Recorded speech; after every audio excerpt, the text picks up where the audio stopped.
Hello and welcome to See If It Sticks, the podcast where we solve your first world problems. This is Monday, which means this is the news at Sticks. I'm Dan. I'm Dom. And I'm Ross. The gang is together once more. Yes. It's nice that Feels like home. It's nice that we've had a whole week of being together. Because Holding hands as in you a will circle. remember, we were also together on Thursday. We were. What an episode that was. That was Indeed. insane, wasn't it? What a roller coaster. A lovely time. I cannot get the stains out. They are stubborn. You tried Daz. What about So him? here- This Daz. episode of See If It Sticks, the news that sticks, brought to you by Daz. Make your white as white. This week I've got a little piece of news which should have been for last week, but as our listeners will know, last week was a little bit of a hectic week because Dom fell ill. I did. We Left the podcast in disarray. Yes. I did. So we had to find cover right at the last minute, and it means I didn't get to cover this news. I enjoyed that podcast though. I did listen to it on the train. Me too. I Yeah, enjoyed it was it. fun. It was enjoyable. This piece of news relates directly to something we have discussed on air before. We have Is it the smell of poo? no. Is it pee on a toilet seat? It is not. It is Is it- nothing is it bodily penis? function related. Oh, is it having hands on your feet? No, nothing body related at all. Oh, okay. Sort of. Is it car parks? Closer. Yeah. Is there anything car related? No. Well, I'm out. Concrete buildings It is built in a brutalist style. It is to do with a mode of transport, though. Trains. The other one that we've covered. Planes. Yes. We got there. Automobiles. So, what was the plane thing that we did? We had little tiny animal chauffeurs, didn't we? That's right. Yeah, Gopher Chauffeur. There was Gopher Go no- for chauffeur. Yeah. That's it. Yep. I I even came up with having like a manatee in a tank. Now, what was the reason for the Gopher chauffeurs? Do you remember? It was trying to. So it was so that when you come out, you immediately see. Oh yeah, who you see the gopher and you recognise him who you're straight waiting away. for. Yeah. And it was to try to relieve some of the stress of being at the airport, Yep. if you remember, because it's quite a stressful time. It is a stressful time. I will begin to read you this article, which is titled "San Francisco Airport Adds First Therapy Pig." Animals at the airport. It's begun. It is started. When are do we almost start there. getting our checks in the post for That's this what shit? I would really like to know. So much of it. God damn it. So much of it. So here we go. In December 2013, San Francisco International joined the growing list of airports where handlers walk trained therapy dogs through the terminals to greet passengers and reduce the stress of travel. That would be amazing. Good If idea. I see a dog, I have to fluff it. Yeah. But today, As long as it doesn't balk too loud, we'd be fine. Yeah. San Francisco International, from now on referred to as SFOs, WAG Brigade gets its first non-canine team member, a small spotted Juliana pig named Lilu, who turns 2 on December 15th and who has her own Instagram account. Do you think when someone shouts out, look, there's the wags, that all the paparazzi like go running to take photographs? I doubt it because I no think one they- cares about the actual WAGs. Yeah, they do though, don't they? I don't care, but they do. Not in America either, I suppose. They Lu- don't- they have Yeah, I think wags. it's a very British phenomenon. Is it? The wags, yeah. Oh. Okay, let's go. Let's divert away from those pigs and go to this one. Lilu is the first pig to be certified in the Animal Assisted Therapy Program of the San Francisco Society for the Prevention of Cruelty to Animals. She has a variety of costumes, including a WAG Brigade Pet Me vest, and according to the stats on Lilu's WAG Brigade trading card, she also performs a variety of tricks, including greeting people with her snout or a wave, twirling, and standing up on her back hooves and playing a toy piano with a I bow. thought this was like animal rights backed. Now they're fucking being cruel to it by dressing it and Well, making it perform circus Trading acts. cards. I can see that she is happy showing off her tricks and getting her praise, said Lilu's owner, Tatiana Danilova. It also brings positive emotions to me, Exotic. seeing that we can do something good for the community and bring more smiles in some unconventional way. While the dogs in SFO's WAG Brigade have been quite popular, the airport has been working with the SFSPCA To expand the types of animals on the team, airport spokesman Doug Yakel said, "When we learned of Lulu being certified and we met her, we knew this had the potential to be a very popular addition. Currently, up to 3 canine members of SFO's WAG Brigade can be found on duty in the terminals every day of the week. There's no set schedule of when the pig's going to be there." So when are we going? Because I wish to pet these animals. To San Francisco. Is there a picture? There's the picture of a pig. I'm not sure if that is the same one. There's a pig in. Is it just a stock image? I think it is just Getty a image. stock image of a pig with an apple in its mouth. and a luggage sack. and a pilot's hat. Yeah. What did you think about that then, guys? You know what? I'm always happy to see a dog. Yeah. A pig would make me even happier, I think.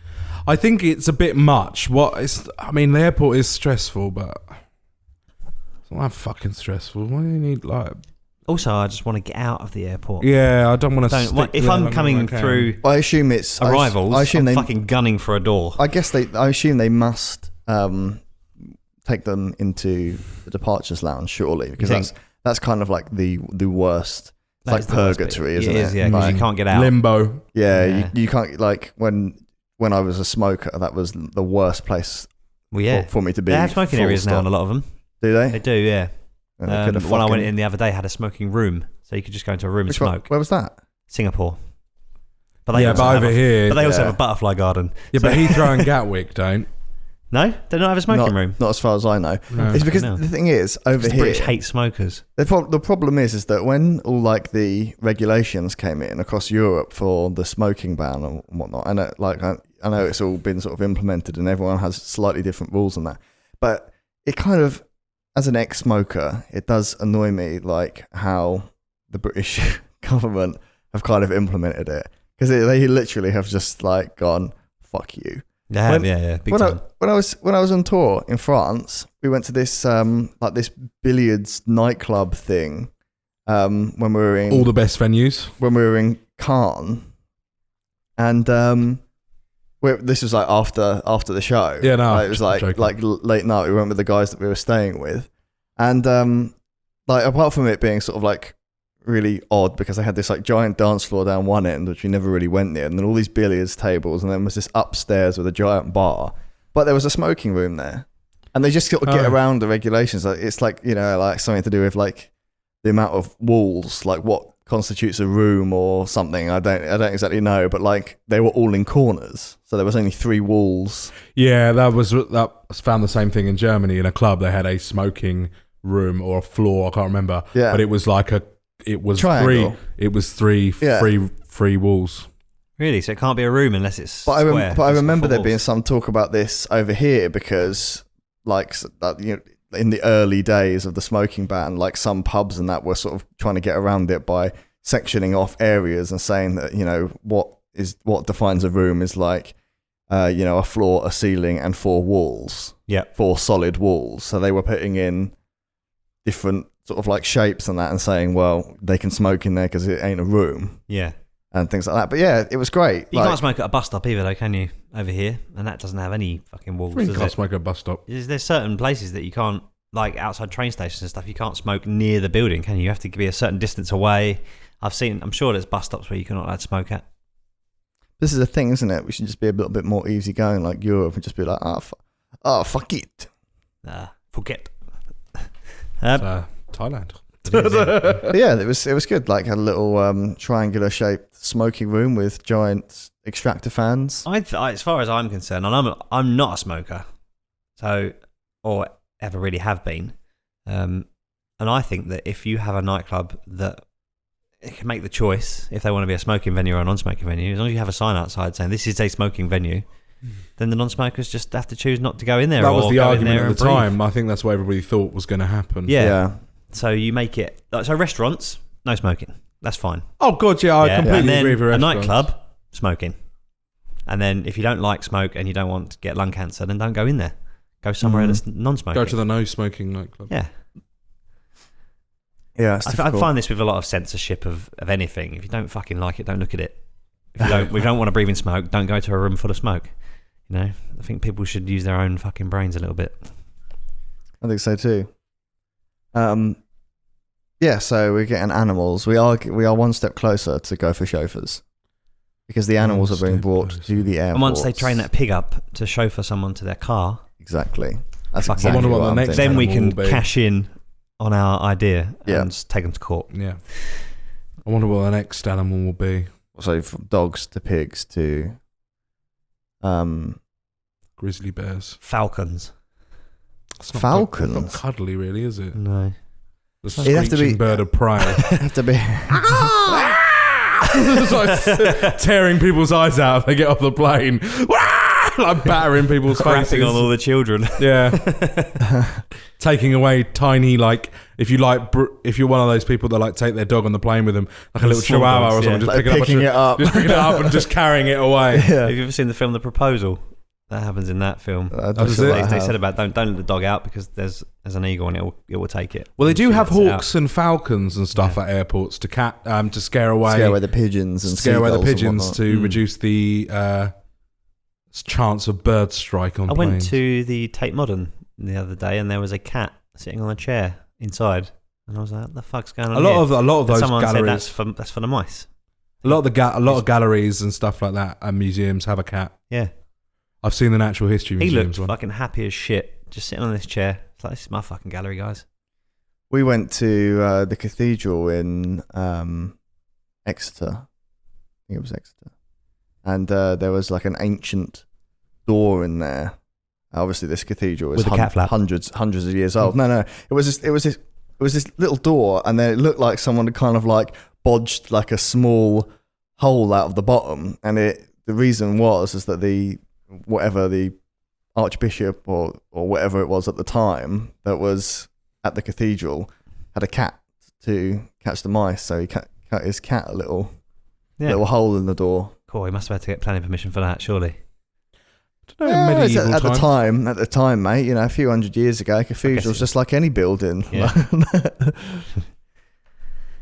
I'm up for more No animals. English heritage then. I'm up for more animals in places, you know, to cheer people up. But then not everyone's an animal person, are they? I mean, surely some other people would rather see some live music or Well, you do. Like when I small was in baby. Or a three-man improvised comedy show. Exactly.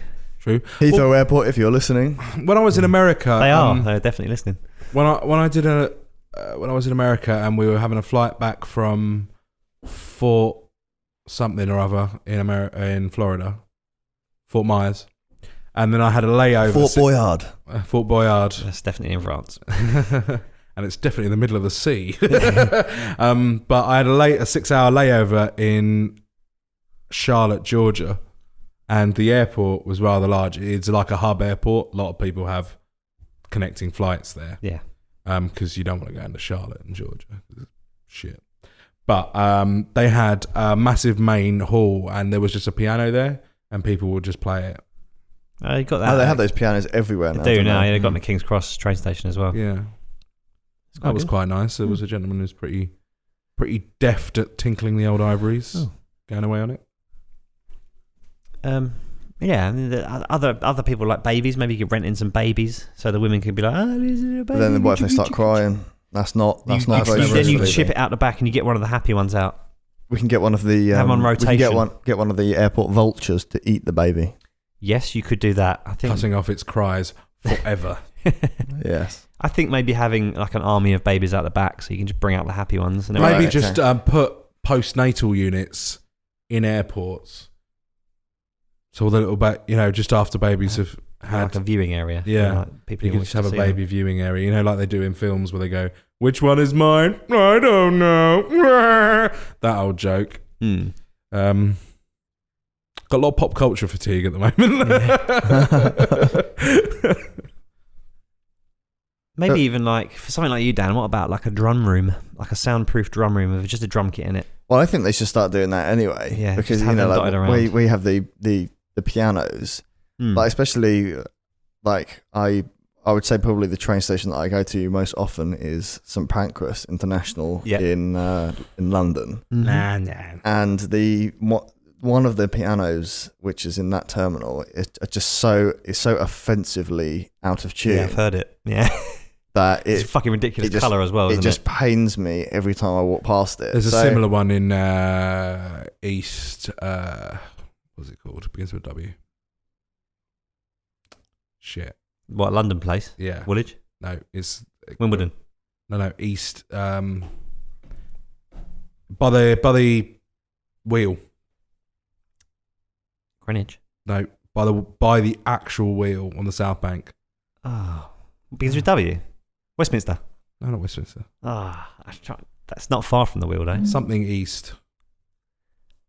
Waterloo. Yeah. Waterloo East. There's a very similar goldily coloured piano that's incredibly out of tune in Waterloo East. Yeah. So I mean, like hearing a little bit of drums probably and having a couple of little guitars with a set of headphones isn't any more offensive than the piano there. And it's also louder.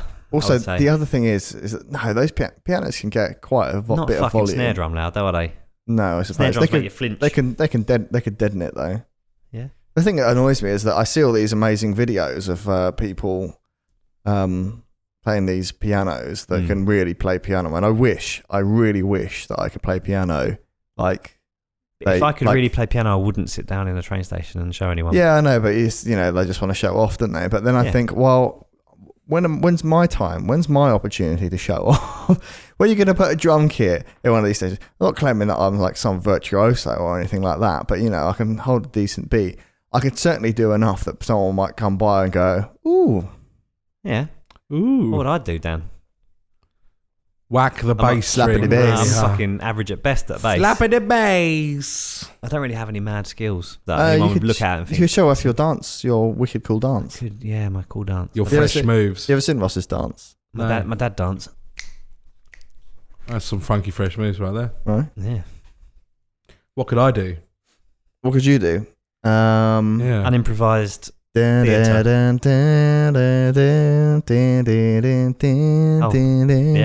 fucking stripping. Oh. No one wants to see that. Someone can shout out take words off to you. your What's that shoes. comedy called where someone stands Improv. on stage? Improv. What we do. They shout a word and then you know. Oh no. Yes and. Yeah, yes and. Yes and. Yeah, you could do that. A room. Okay, I've got a room. What else? Shoe. There's a shoe in the room. Tampon. Who am I? Terry. I'm Terry. Who is Terry?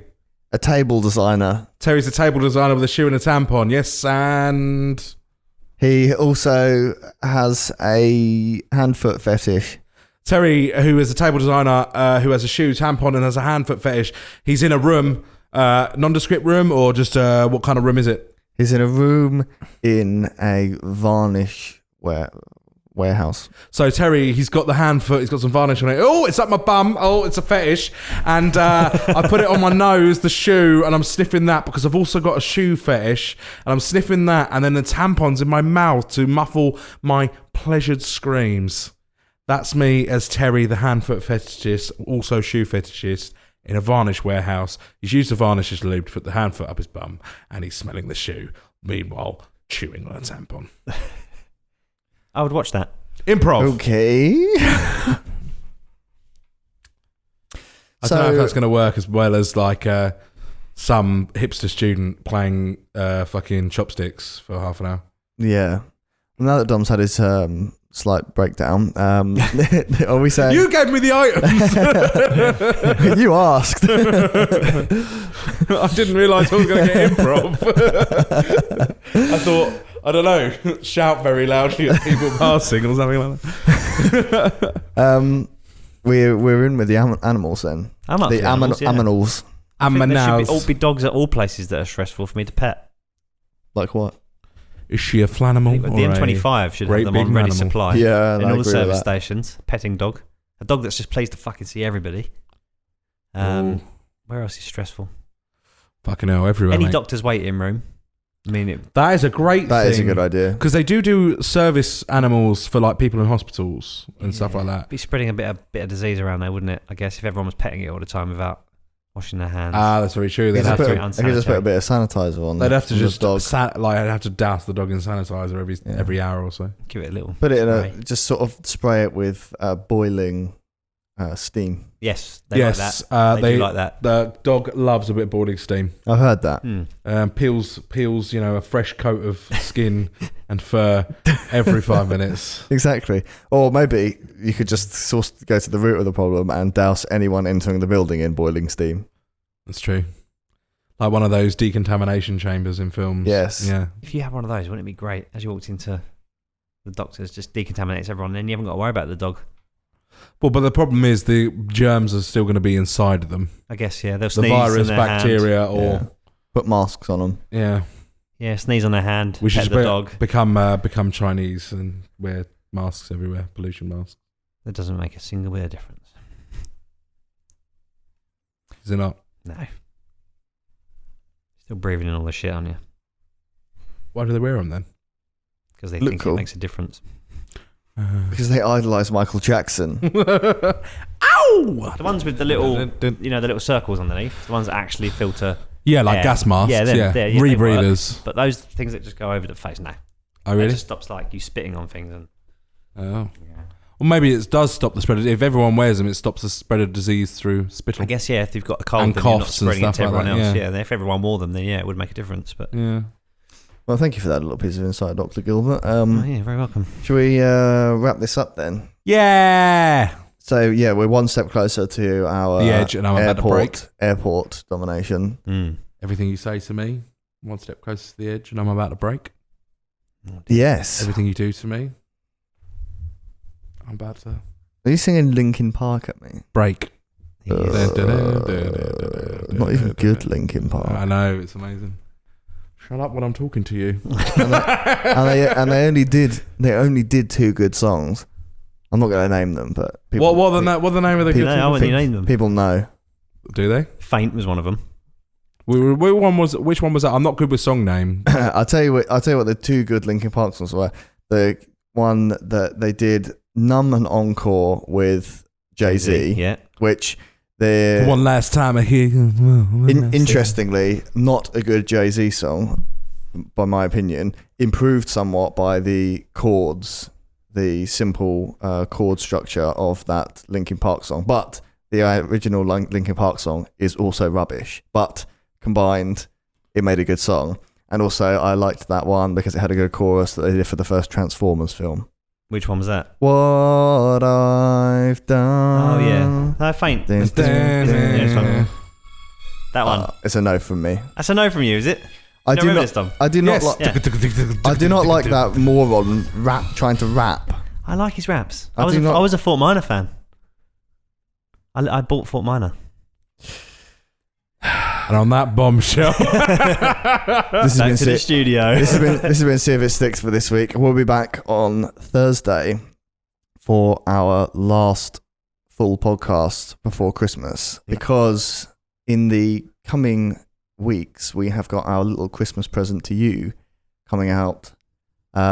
The first one will be on Christmas Eve, so that when you have lots of spare time that you're trying to avoid, you're listening to your family on Christmas Day, you can have a little listen. Or the long drive back home. And then I believe the driving second, home for the Christmas. second part is coming out on... Haven't really worked out on how we're going to space it. Oh, it's going to be such a surprise. We're not sure if it's a 2-part or a 3-part yet, so... We will let you know, but you Yeah. can look forward to that on Christmas Eve. It'll be coming through.